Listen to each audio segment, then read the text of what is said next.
Assalamualaikum soleh-soleha, apa kabar semuanya? Mudah-mudahan kita selalu dalam keadaan sehat walafiat. Baiklah soleh-soleha, sebelum menyimak video pembelajaran hari ini, marilah kita membaca doa terlebih dahulu. Bismillahirrahmanirrahim.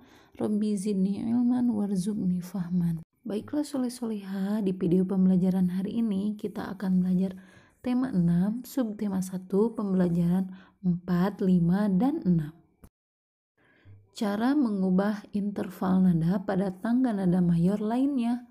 Nah, pada pembelajaran sebelumnya kalian sudah mempelajari pengertian dari interval nada.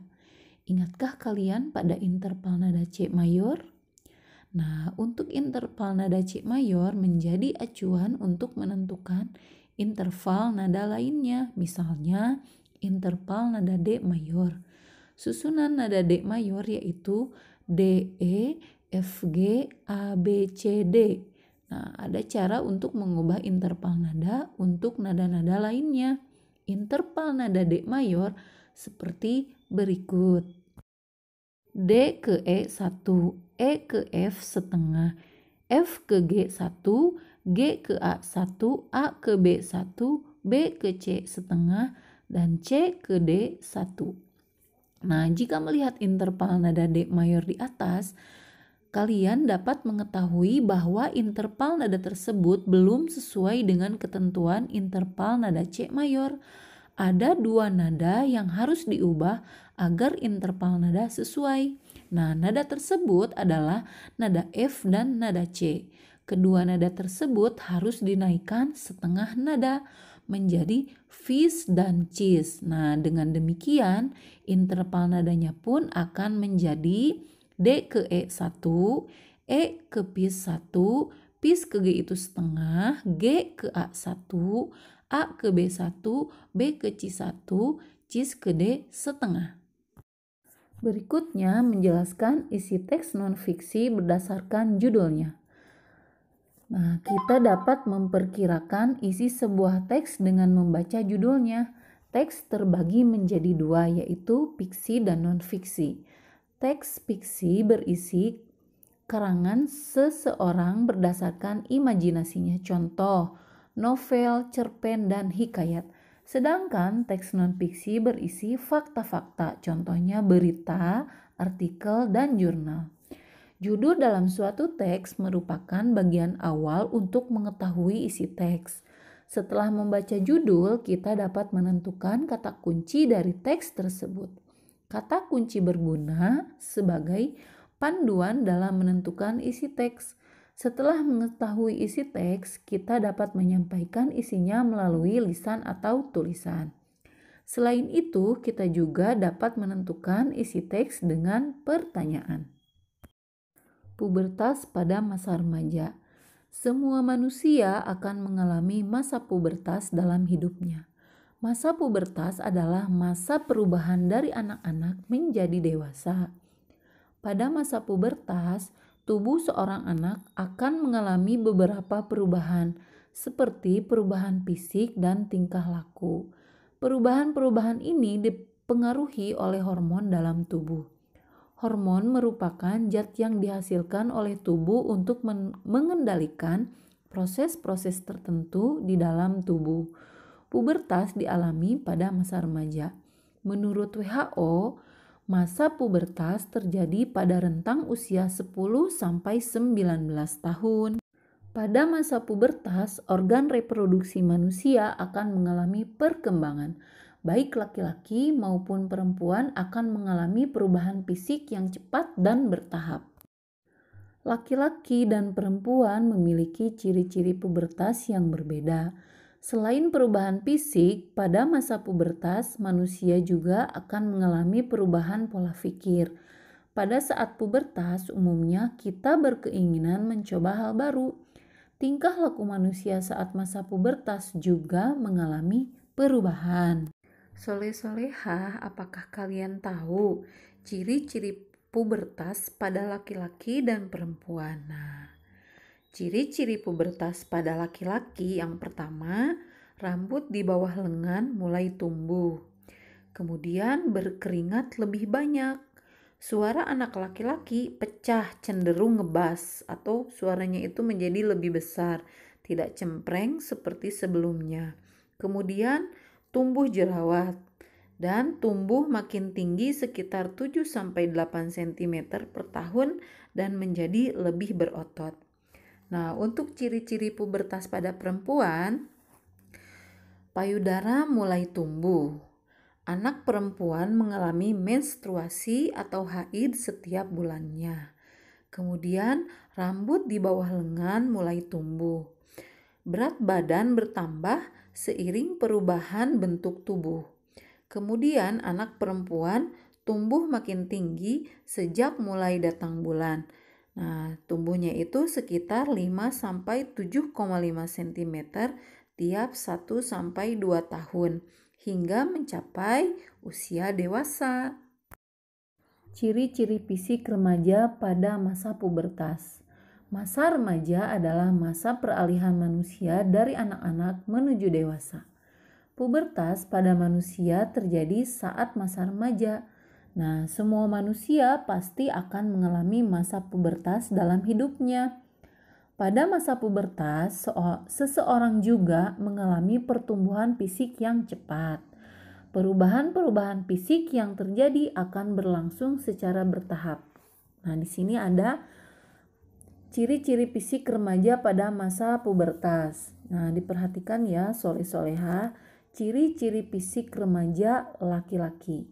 Yang pertama, masa otot semakin bertambah. Tubuh bertambah berat dan tinggi. Jakun mulai tumbuh dan tampak. Suara berubah menjadi lebih berat. Nah, biasanya tumbuh kumis. Tumbuhnya jerawat, kemudian keringat semakin banyak. Ciri-ciri fisik remaja perempuan. Masa otot semakin bertambah.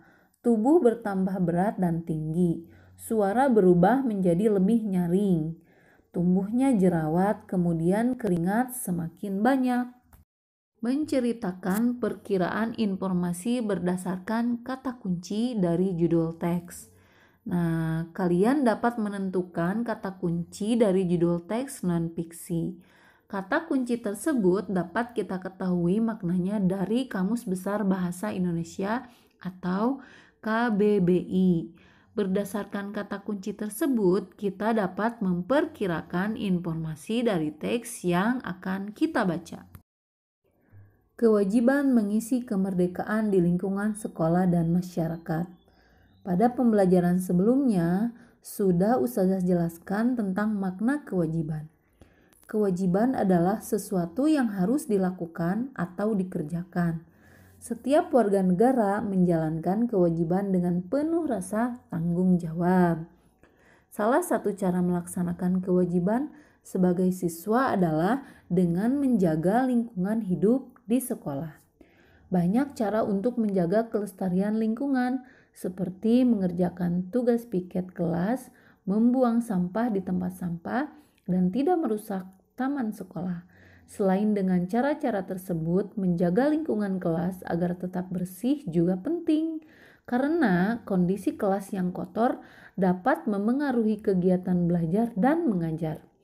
Menjalankan kewajiban secara bertanggung jawab akan memberikan manfaat yang sangat besar, seperti terciptanya kerukunan antar warga sekolah dan masyarakat, serta lingkungan lebih nyaman untuk ditempati. Menuliskan perkiraan informasi dalam teks. Setiap teks memiliki judul. Nah, kalian dapat memperkirakan isi teks tersebut berdasarkan judulnya. Setelah memperkirakan isi teks, kita dapat menyampaikan pendapat mengenai teks tersebut dalam bentuk lisan ataupun tulisan. Nama-nama dalam interval nada. Interval nada adalah jarak antara nada yang satu dengan nada yang lainnya. Jarak nada ada yang satu nada atau setengah nada. Interval nada juga disebut selang nada. Dalam interval nada terdapat nama-nama jarak antar nada pada sebuah tangga nada. Nama-nama interval nada tersebut yaitu prim, sekon, terts, quart, quint, sek, septim, dan oktav. Nah, Berikut penjelasannya. Untuk prim selang nada 1, interval nada dari nada ke-1 ke nada yang sama, misalnya dari nada do ke do. Sekon, selang nada 1 ke 2. Interval nada dari nada ke-1 ke nada kedua di atas atau di bawahnya, misalnya dari nada do ke re. Terts, selang nada 1 ke 3. Interval nada dari nada ke-1 ke nada ketiga, misalnya dari nada do ke mi. Kuart, selang nada 1 ke 4. Interval nada dari nada ke-1 ke nada ke-4 di atasnya, misalnya dari nada do ke fa, re ke sol, mi ke la, dan sebagainya. Kemudian queen, selang nada 1 ke 5. Nah, interval 5 nada. Untuk sek, selang nada 1 ke 6. Interval 6 nada. Septim, selang nada 1 ke 7. Ini disebut interval 7 nada. Kemudian ada oktav, selang nada 1 ke 8. Interval 8 nada. Dalam musik diatonis, oktav diartikan sebagai pengulangan nada yang sama, namun untuk tingkatan yang lebih tinggi, misalnya nada do rendah ke nada do tinggi, sol bawah ke sol tinggi, dan sebagainya. Baiklah soleh-soleha, demikian video pembelajaran hari ini. Jangan lupa like, share, komen, dan subscribe. Dan ketik nama kalian di kolom komentar bukti bahwa kalian sudah menyimak video pembelajaran hari ini untuk absensi harian kalian. Dan jangan lupa kerjakan Ayo Berlatih halaman 22 dan 29. Apabila ada yang belum difahami, silahkan kalian bertanya WA langsung japri Ustazah ya, jangan sungkan. Selalu jaga kesehatan, jaga kebersihan. Billahi taufiq wal hidayah. Wassalamualaikum warahmatullahi wabarakatuh.